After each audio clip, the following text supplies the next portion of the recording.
where I was. I'd been a decent guy, as far as I could tell, but I had seen enough to know that everything I thought about everything had pretty much been wrong so far. I had an open mind, at least by Gatlin's standards. I mean, I'd heard all the theories. I had sat through more than my share of Sunday school classes, and after my mom's accident, Marion told me about a Buddhism class she took at Duke, taught by a guy named Buddha Bob, who said paradise was a teardrop inside a teardrop inside a teardrop, or something like that. The year before that, my mom tried to get me to read Dante's Inferno, which Link told me was about an office building that caught fire, but actually turned out to be about a guy's voyage into the 9 circles of hell. I only remember the part my mom told me about monsters or devils trapped in a pit of ice. I think it was the 9th circle of hell, but there were so many circles down there that after a while they all sort of ran together. After what I'd learned about underworlds and other worlds and sideways worlds and whatever else came in the whole triple-layer cake of universes that was the Castor world, that first glimpse of blue sky was fine by me. I was relieved to see there was something that looked like a cheesy Hallmark card waiting for me. I wasn't expecting pearly gates or naked cherub babies, but the blue sky, that was a nice touch. I opened my eyes again. Still blue. Carolina blue. A fat bee buzzed over my head, climbing high into the sky, until he banged into it, just as he had 1,000 times before. Because it wasn't the sky.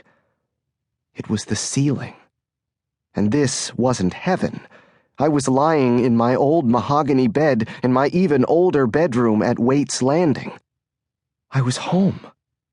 Which was impossible. I blinked. Still home.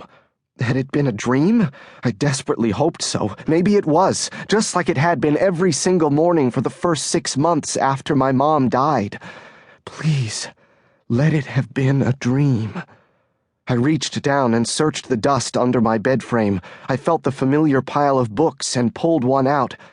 The Odyssey. One of my favorite graphic novels, though I was pretty sure Mad Comics had taken a few liberties with the version Homer wrote. I hesitated, then pulled out another, On the Road. The first sight of the Kerouac was undeniable proof, and I rolled to one side until I could see the pale square on my wall where, until a few days ago, was that all it had been? The tattered map had hung, with the green marker lines circling all the places from my favorite books I wanted to visit. It was my room, all right. The old clock on the table next to my bed didn't seem to be working anymore, but everything else looked about the same. It must be a warm day for January.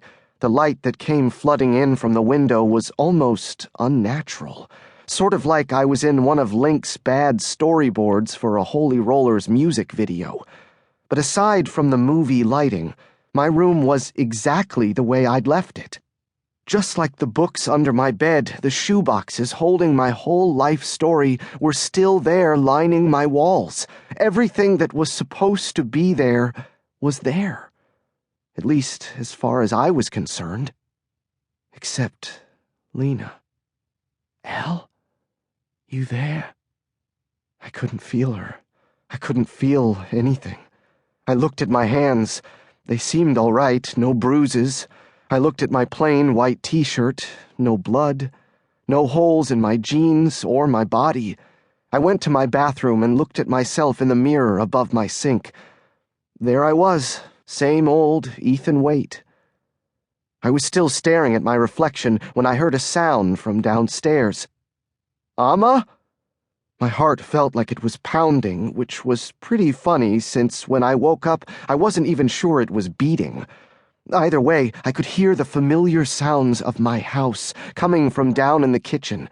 Floorboards creaked as someone moved back and forth in front of the cupboards and the burners and the old kitchen table. Same old footsteps, going about the same old business as usual in the morning. If it was morning. The smell of our old frying pan on the burner came wafting up from downstairs. "Amma, that's not bacon, is it?" The voice was clear and calm. "Sweetheart, I think you know what I'm cooking. There's only one thing I know how to cook, if you can call it that." That voice. It was so familiar. "Ethan, how much longer are you going to make me wait to give you a hug?"